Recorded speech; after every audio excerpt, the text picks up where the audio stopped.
ระหันชาทานพระให้อาวรณ์ดังเมียงมองคำไว้คำคำก่อนสะท้อนในหรือไทยร้าวใจรักใครไปจากกันคงเขาหนาวแนวป่า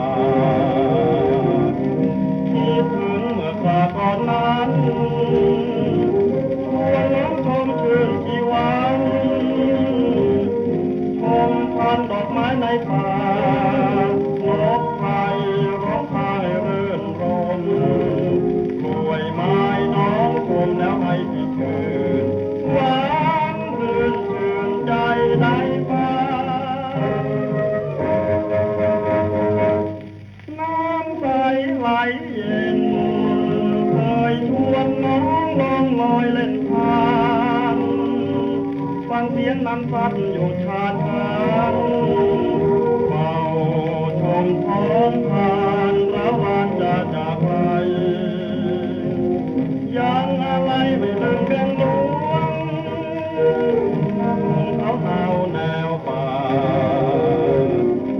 คิดถึงเมื่อคราก่อนนั้นชวนน้องชมชื่นชีวันชมพันดอกไม้ในป่านกไทยร้องไห้รื่นรมกล้วยไม้น้องชมแล้วให้ที่คืนหวานรื่นชื่นใจได้ฟ้าน้ำใสไหลเย็น